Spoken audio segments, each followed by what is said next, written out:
Notas al Pie es el podcast de la Fundación La Salle Argentina, un espacio de reflexión, de pensamiento, de debate, donde distintos referentes de la educación vienen a compartir sus ideas, a hablar sobre aquellos desafíos que enfrenta hoy la escuela.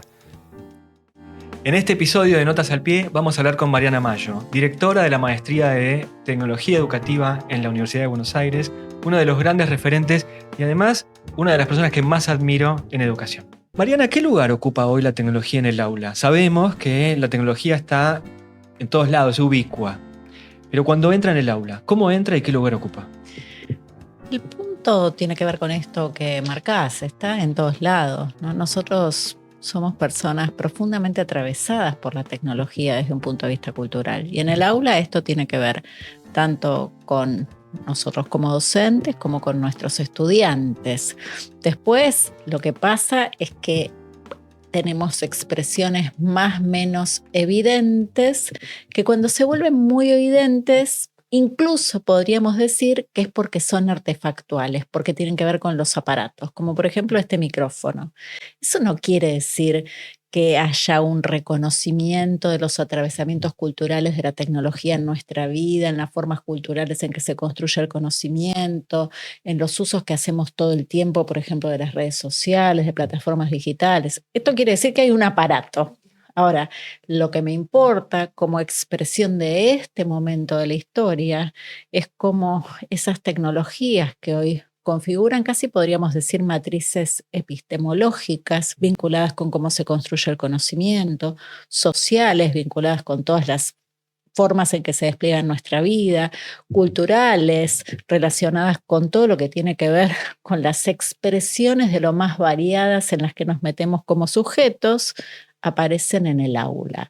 Y ahí la respuesta no es tan contundente, porque esas expresiones que son más, uno podría decir, intangibles en un punto, encuentran su lugar en el aula cuando el aula se rediseña para que eso ocurra. Y en las versiones más clásicas, que en muchos casos, incluso después de la pandemia, seguimos manteniendo, vinculadas con la explicación del profesor, el uso de un tipo específicamente de libros en cierto formato, el tiempo dedicado a la aplicación del saber construido previamente, la carga evaluativa repetitiva tradicional. Bueno, deja poco aire para que esas expresiones de las tecnologías en términos de tendencias culturales irrumpan en el aula. Y eso tiene un riesgo grande, que es que el aula puede ser bastante anacrónica cuando no deja que eso ocurra. Pensaba en lo que decías y pensaba en la idea de claustro. Pero el claustro ya no tiene las paredes cerradas si entra un dispositivo. Claro, pero de nuevo, a veces el dispositivo entra de formas que uno dice, hasta un tema que hoy se discute mucho, como un distractor. ¿Por qué? Porque no tiene un sentido en términos de su presencia en el aula. Supongamos que tenemos una propuesta que no es tan potente desde el punto de vista de los estudiantes, uno está haciendo un esfuerzo hasta por seguir una explicación que es larga, cuando tiene casi como hábito contraído la cuestión de mirar, 14 reels en un minuto. Entonces vos estás haciendo un esfuerzo y decís, no, bueno, me concentro en la explicación.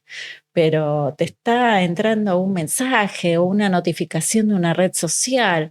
Entonces, esa presencia es una presencia que preocupa en términos de ciertas distorsiones que provoca. Yo creo, es distorsiva respecto de una propuesta muy estructurada y con bastante poca gracia.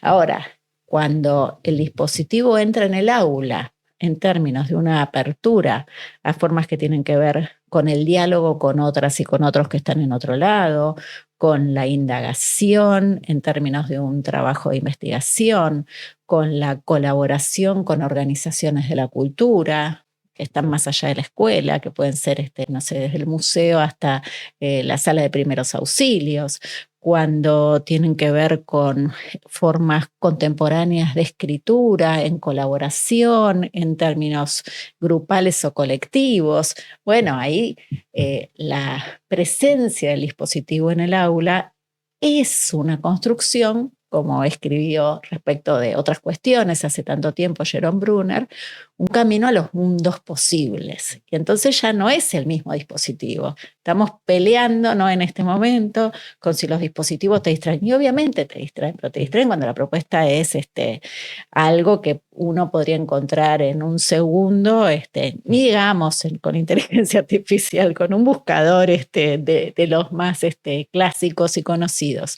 Entonces, me parece, el dispositivo en el aula puede ser un camino de preocupación, de distorsión, de riesgo, o puede ser un abanico de posibilidades inmensas que generan, desde mi punto de vista, inclusiones más potentes de los chicos y las chicas en el mundo, pero en tanto eso aparezca en la trama de una propuesta pedagógica y didáctica que busca eso. Qué lindo que traigas a Brunner, porque al final es un autor clásico que hemos leído hace 20, 25 años y que la discusión de Brunner se sostiene a lo largo del tiempo con nuevas intervenciones de la tecnología en el aula, ¿no?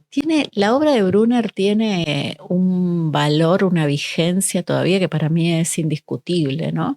Cuando uno piensa, bueno, en los mundos posibles, ¿no? En el que tiene que ver con nuestras realidades mentales, como decía Brunner, pero específicamente, por ejemplo, en la educación puerta de la cultura, donde Brunner plantea una serie de postulados que guían una perspectiva sociocultural de la educación, aparecen algunas cuestiones que hoy siguen siendo totalmente relevantes. El postulado narrativo, contamos historias, que esto, bueno, a vos te encanta, y cómo esas historias nos constituyen como sujetos, lo que implica el valor de construir historias hoy, ¿no? Con la fuerza, por ejemplo, de lo multicoral, de lo colectivo, uno podría decir, de lo local global. Hay tantas alternativas para la construcción de historias. Ahora, también uno podría retomar el postulado de la externalización, donde Brunner dice, no alcanza con que vos aprendas algo, hay que hacer público ese esfuerzo cognitivo que hiciste en un proceso de externalización que saca lo cognitivo de lo privado y lo vuelve relevante en una esfera más amplia. Y vos fíjate todo lo que podemos hacer hoy en términos de ese postulado con las plataformas digitales, las redes sociales, pero de nuevo, ningún chico va a externalizar sus aprendizajes espontáneamente. Esa es la mano totalmente sabia de nuestros docentes que hacen que esto sea favorecido por una propuesta o no. Cuando no lo es como que estamos dejando un montón de alternativas sobre la mesa, que no quiero que pase eso. Te hago una pregunta con una introducción larga.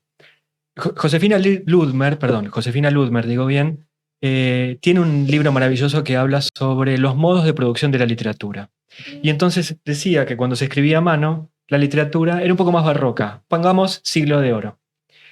La aparición, la irrupción de la máquina de escribir cambió la forma de escritura y la escritura se hizo un poco más directa. Y la computadora la hizo todavía más directa. Hoy, en el año 25 del siglo XXI, es difícil pensar que haya un escritor que publique 100 años de soledad.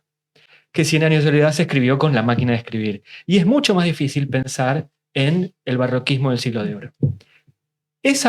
Al final, lo que dice ella, por eso te dije que era larga la introducción, pero al final lo que dice ella es que los modos de producción también difunden sobre cómo se produce o el texto producido. En la escuela, la tecnología cambia la forma de enseñar. ¿Es muy distinto como se enseña hoy a como se enseñaba hace 40 años o hace 80? A ver, primero quiero retomar la introducción porque, me la dejas ahí sobre la mesa. Martín Cohen reconoce a Ludmer como una de sus maestras. Sí, bueno, trabajaron juntos en la UBA, así que... Claro, sí. Y según sabemos, porque es de público conocimiento, él sigue escribiendo a mano en cuadernitos con los que recorre los cafés de Buenos Aires y después en algún momento eso sale de ese formato. Creo que ahí hay también una decisión, ¿no?, que tiene que ver con nuestro reconocimiento del impacto que tienen. Yo le pregunté una vez por qué escribía a mano y me dijo, porque me gusta. Claro, bueno, pero digo, además de que seguramente le gusta. Creo que hay algo de lo que lo construye así, ¿no? En otra ocasión se lo podrías preguntar. Pero me parece que ahí hay una decisión. Y esta decisión en este momento a nosotros nos atraviesa, ¿no? Porque a nosotros que escribimos, hoy se nos vuelve una definición, decir, ¿lo vamos a hacer con inteligencia artificial o no? Por ejemplo, porque ya no es solo lo directo, sino también es un producto de una elaboración, casi diríamos, co-creada con unas soluciones tecnológicas que son muy sofisticadas y que también van a generar alteraciones. Hoy yo podría poner, no sé, cualquiera de las ideas con las que estoy trabajando y pedirle al chat GPT que me elabore una página con un título y cierta instrucción. Y me va a dar un resultado al que yo, si creo que no me representa, debería tener la fortaleza para poder renunciar, ¿sí? Y eso vuelve a cambiar las condiciones del juego. Ahora, vamos a ver qué pasa con esto en la escena de la escuela. Este tipo de preguntas, este tipo de exploraciones, incluso este tipo de renuncias, ¿están teniendo lugar en la escuela? Y más o menos. ¿Por qué? Porque creo que todavía hay algo que persiste del modelo clásico. Y cuando digo clásico, lo definí así por hacerlo de la manera más simple posible, centrado en la explicación del docente de saber construido antes de que el acto pedagógico ocurra, aplicaciones lineales de ese conocimiento transmitido, verificaciones a través de las evaluaciones y donde eso se lleva la mayor parte del tiempo escolar. Hay mucho de eso que todavía está ahí y resiste. Entonces, eso complica el juego de la entrada de otras formas de construcción de conocimiento. Ya sea que traigan riqueza o que no la traigan, ¿no? Que me parece que las dos cosas son posibles. Te preguntaba, ¿por qué sucede eso? ¿Es porque el docente es un docente que se formó en la escuela tradicional? Sucede eso porque hay algo que no tiene que ver solo con los docentes y sí con unos marcos didácticos que vienen del siglo pasado, en los que seguimos insistiendo. También hay algo, y para mí quedó súper claro en la pandemia, la organización escolar que ayuda a que todo eso funcione. Son ciertas condiciones. Una manera de entender el currículum, que más allá de ciertas cosas que se plantean, sigue siendo de colección o inventario, como lo dijeron hace tiempo también los psicólogos cognitivos, cierta manera de entender el tiempo que está muy fragmentado en un punto u ordenado acorde con la existencia de este edificio y una idea del calendario escolar, una manera de entender el espacio que tiene que ver con los límites del aula, una manera de entender la evaluación, que aunque mal que me pese, sigue estando en el centro del asunto y todo el sistema gira en torno de eso. Lila Pinto, mi queridísima amiga y colega, dice que también tiene que ver con una forma de entender los vínculos. Ahora bien, en la escena de la pandemia, todas esas condiciones se alteraron. Y aún una escena tan horrible, empezaron a pasar, sobre todo en 2021, cosas interesantes. ¿Por qué? Porque, por ejemplo, cuando tuvimos una vuelta, que era una vuelta parcial, y empezaron las burbujas, se abre, se cierra, vienen algunos, no vienen otros, uno se contagia, dejen de venir, se enfermó la maestra y todo lo que pasó, empezamos a capitalizar lo aprendido en un año de fuerte virtualización como fue el 2020 para decir, ojo, porque podemos empezar a jugar con un montón de cosas distintas, que pueden incluso ser más potentes que las que hacíamos antes. Hay como si se hubiera abierto un portal que permitía decir, bueno, vamos a rediseñar, vamos a reinventar. Aprendimos que el currículum se podía priorizar, aprendimos que el espacio podía ser otro, aprendimos que se podía complejizar la idea del tiempo y tampoco pasaba tanto, pasaban cosas incluso mejores, y que la evaluación que tomábamos no tenía tanto sentido. Ahora, la vuelta vuelve a tener la atracción de eso que algunos denominan gramática.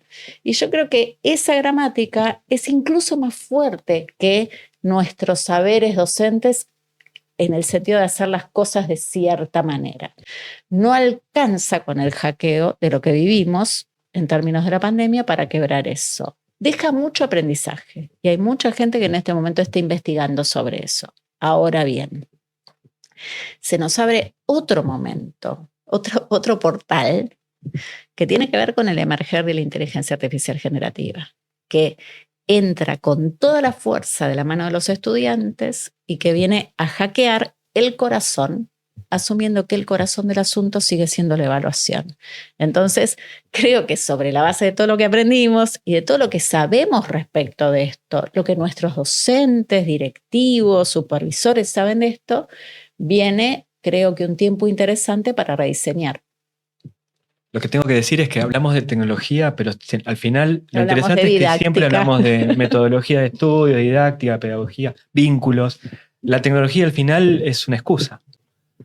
La tecnología nos atraviesa en un punto, yo digo respecto de la comprensión más cultural, nosotros ya somos híbridos, ¿no? Estamos acá, estamos grabando un objeto cultural que tiene determinado formato, que lo va a volver, que va a ser público, que lo va a poner a circular, que ojalá sea viral. Gente que habla de didáctica y tecnología educativa, ojalá se viralice. Eso somos. Esto tiene que ver con el trabajo, esto tiene que ver con las formas de vida, esto tiene que ver con atravesamientos en la subjetividad que se vienen dando, por decir, por poner como el límite más claro y obvio, desde que empezó el siglo, desde que entramos, como dijo Castells, en la era de la información o la sociedad red. Ahora bien, yo lo que digo es, si tenemos este reconocimiento, y esto de nuevo tiene que ver con nuestra forma de vida cotidiana, tiene que ver con familias que les dan los celulares a los chicos a los 6 años, o sea, cosas que son hasta difíciles de comprender y que están muy instaladas en esta trama social, cultural del siglo que nos toca vivir. Si comprendemos esto, la pregunta es, y me parece que es una pregunta interesante en este análisis, ¿cómo generamos propuestas didácticas que lo reconozcan y que actúen en una cierta coherencia en términos de su tiempo? Bueno, tu libro Crianza Poderosa abordás muchas de estas ideas y muchas están pensadas del lado de la familia. ¿Se puede pensar esas ideas o cuáles son en todo caso las que se pueden pensar y llevar a la escuela? Bueno, ahí hay un doble juego, ¿no? Porque en realidad Crianza Poderosa se inspira en la idea de enseñanza poderosa que planteé ya en la década pasada. Si yo tuviera que decir que es como la definición central de lo poderoso, es aquello que deja huellas, que te transforma, que hace que salgas de una propuesta distinta de cómo entraste, que te conmueva, que te permita ver desde otro punto de vista, que tenga que ver con la actualidad, que ofrezca una construcción que sea original. Esos son como los rasgos de la enseñanza poderosa tal como los definí hace tiempo. En la escena de la crianza poderosa, lo que empieza a pasar, no sé si lo tenía tan claro cuando escribí el libro, lo empiezo a tener más claro ahora que hablo con muchas familias respecto de lo que planteo en el libro, lo que empieza a pasar es que es como un corrimiento, ¿no? Estamos como nosotros cansados, presionados, con muchas cuestiones que tienen que ver con lo laboral, ya sea por cuestiones buenas o cuestiones malas, y entonces vamos entregando los celulares a los chicos muy chicos en la escena del hogar. Y eso pasa más que lo que yo creía, y hay mucha preocupación entre las familias que, entre otras cosas, dicen no podemos poner límites. Ahora, lo que yo planteo en Enseñanza Poderosa es hay que parar la pelota, nosotros estamos educando niños y niñas en una cierta búsqueda de construcción de humanidad, hay algo que nos tiene que pasar por la mirada, por la conversación, por el cuerpo, por la escucha, por la conexión. Y creo que eso también nos está pasando en el aula. Cómo construimos esa escena donde nos miramos a los ojos, donde encontramos un sentido en esta conversación, donde nos interesa saber qué me preguntas y qué puedo contestar para estar a la altura. Hay una construcción de subjetividad que se está jugando y que se juega en cada una de las situaciones en las que hay un encuentro sustantivo. Ahora bien, eso se da en competencia con plataformas que son altamente adictivas.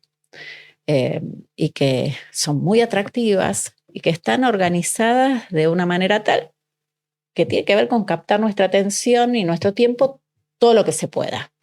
Entonces, la pregunta es, ¿qué propuesta nosotros podemos generar? Y acá vuelvo en la casa y en el aula, que sea tan, tan, tan rica, interesante, atractiva, que nos interpele, como para que nosotros estemos queriendo estar acá y no cambiar tema por la pantalla, ¿no? O docente por la seña o por la pantalla. Entonces, esas propuestas tienen que ver, de nuevo, con abrir mundos. A veces eso tiene que ver con el arte, con el juego, con la lectura, con el paseo, con la experimentación, con la intervención social, hasta con la exploración, si querés, de la inteligencia artificial generativa, o con mirar juntos una serie espectacular para que ese sea nuestro tema de conversación. Eso no es sin pantalla. La pregunta es cómo generamos una experiencia tan rica, tan potente, donde los dos deseemos estar y que este sea el marco de nuestro aprendizaje. Y me parece que en algo que no buscaba necesariamente, pero me parece que esto tiene sus propias resonancias disciplinares en la escuela y tiene sus propias resonancias más culturales en la casa. Y son, en ambos casos, proyectos de mucho trabajo. Entonces uno dice, bueno, a ver, te doy el celular y jugá 1 hora, o me banco en esa hora encontrar algo que nos una para tener un tremendo tema del que los dos salgamos aprendiendo.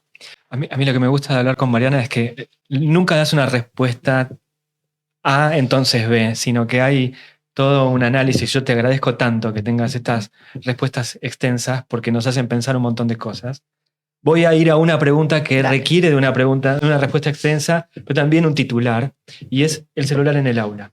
Hay muchas posiciones encontradas sobre el tema y, por ejemplo, la Ciudad de Buenos Aires, con la ministra Miguel, prohibió el celular en las aulas y tienen informes que dicen han mejorado los resultados de aprendizaje. Por otro lado, hay otras posiciones. Alejandro Artópulos, de la Universidad de San Andrés, te dice, ok, sacás los dispositivos del aula, pero en muchos casos es el único momento donde se puede dar alfabetización digital. Tomamos el caso de Finlandia, los chicos no tienen teléfono, pero en su casa tienen dispositivos. Acá no. Entonces, ¿cómo nos paramos frente a algo que nos convoca y que es polémico como un celular en el aula? Lo primero que quiero decir es que este no es un problema que generó la escuela.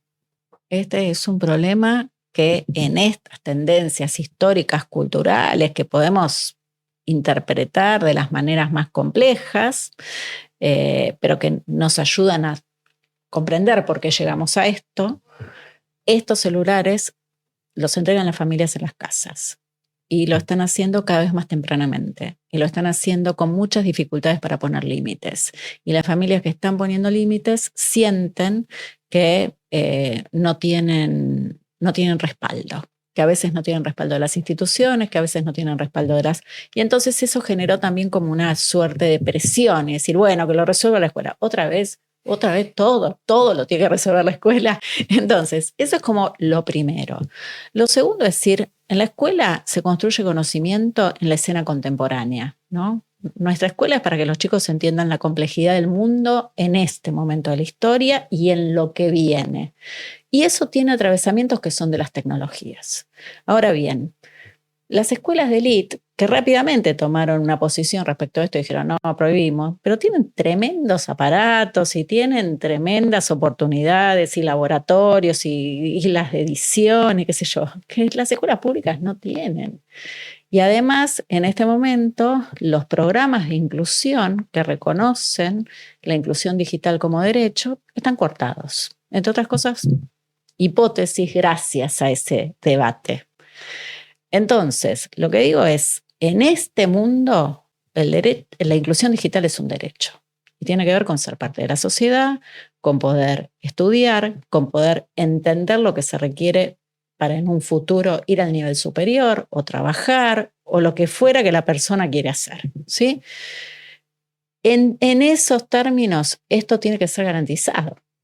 Y hay muchas familias que no tienen la inclusión digital resuelta en este país, por ejemplo, ni en términos de dispositivo ni en términos de conectividad. En la pandemia quedó re claro, 1 millón de chicos se quedaron afuera del sistema.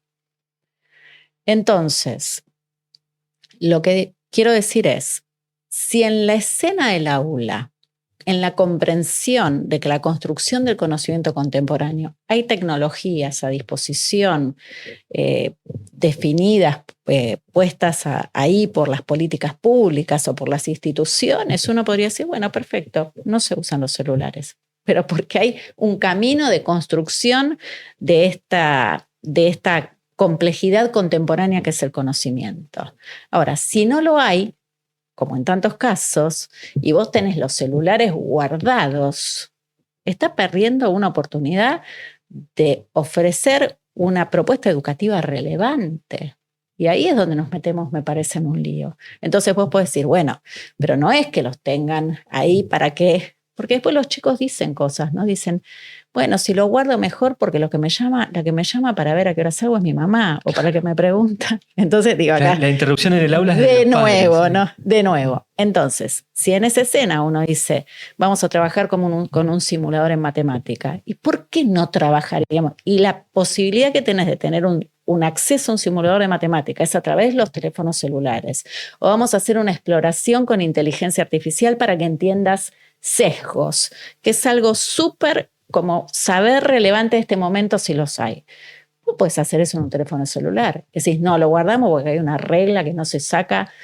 Entonces, es una renuncia a la educación que necesitamos ofrecer. Ahora, en la complejidad de esa situación, definamos encuadres, digamos que esta es una decisión de los docentes, pongamos criterios. Yo creo que cuando los chicos están metidos en una propuesta que les importa, donde se construye conocimiento, donde colaboran, donde usan los celulares para eso, bueno, todo cobra sentido. Para mí el esfuerzo tiene que estar puesto desde la política, desde la formación docente, desde la actualización docente, desde las instituciones, desde las redes, en construir esas propuestas. Y creo que si hacemos eso, como que la discusión se acomoda. ¿Te animás a darnos 1 o 2 ejemplos de cómo la tecnología fue bien usada en el aula? Tengo tantos. Digo, no porque yo sea un banco de ejemplos, sino porque estoy mucho en las escuelas y se hacen cosas maravillosas con tecnología en las escuelas. Digo, a ver, desde la construcción, por ejemplo, de libros colectivos. Uno dice, bueno, hay un tema y entonces este tema vale la pena que hagamos todo un proceso de indagación, de documentación, de escritura, de repreguntas, de validación, hasta hacer un libro público. Bueno, eso lo he visto en escuelas de Rosario, digo, gente que hace de esto una bandera de su trabajo. Cuestiones que tienen que ver con la construcción de aplicaciones. Una vez escuché a un docente de Luján que contaba en una perspectiva súper freiriana, digámoslo, que había decidido trabajar con un gran problema, que ese problema invitara a sus estudiantes a ser parte. Y entonces dice, ¿cuál es el gran problema de Luján? Y a veces hasta cuesta este ejercicio de problematización. Con la mano del docente quedó claro que uno de los problemas era las inundaciones. Y entonces se empieza un trabajo de indagación, de documentación, de consulta, de desarrollo, hasta que los estudiantes hacen una aplicación que es un alerta ciudadano por inundaciones. ¿Dónde se hizo? En la escuela, ¿sí? Y así, todas las que quieras. Bueno, yo te pregunté de casos exitosos y si te preguntara de errores frecuentes que un docente tiende a tener frente a la tecnología.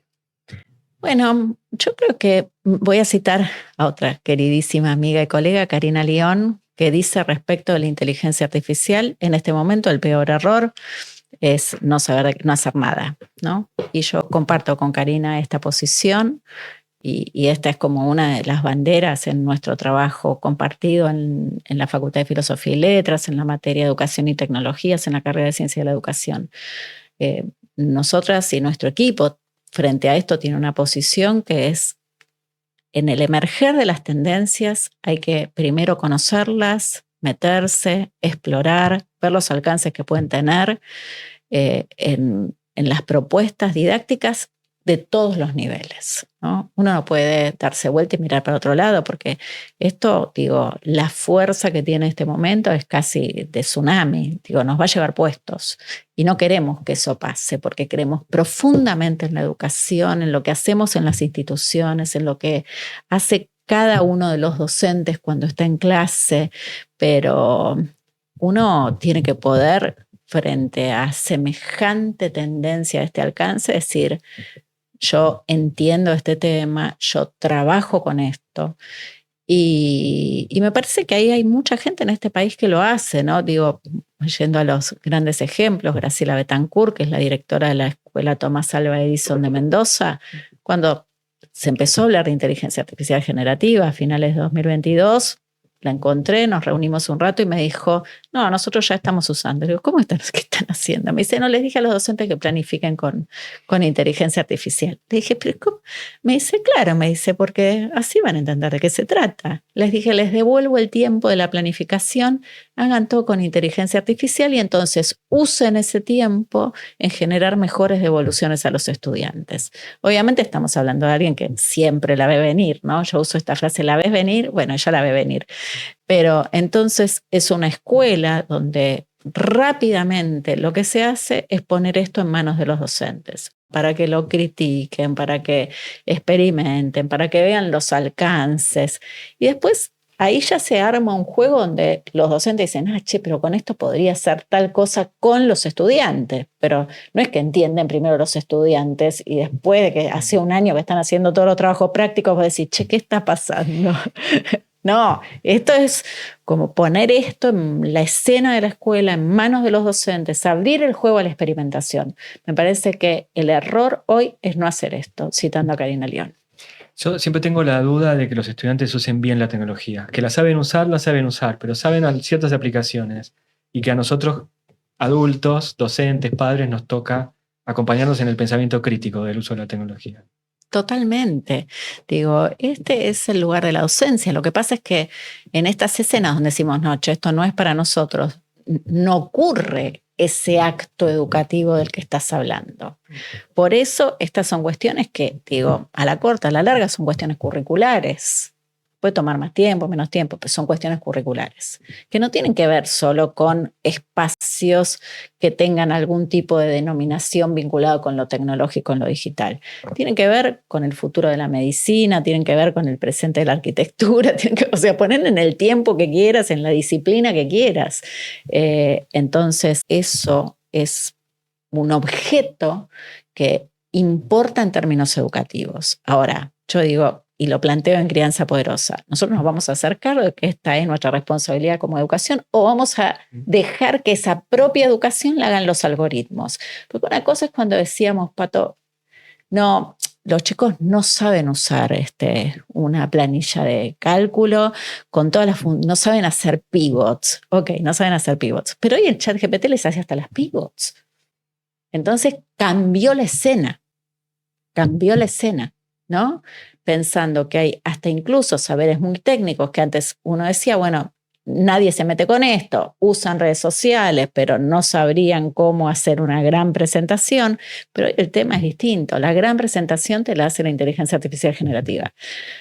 Y lo planteo incluso en un buen sentido, ¿no? Yo cuando vi este año, 2025, las presentaciones de nuestros estudiantes al cabo de la materia de educación y tecnologías, dije, che, es obvio que están usando inteligencia artificial generativa, pero les levantó muchísimo el nivel de las presentaciones. Digo, chicos que estaban estudiando, que leyeron, que hicieron un proceso de aprendizaje muy profundo, donde lo más importante no era la presentación.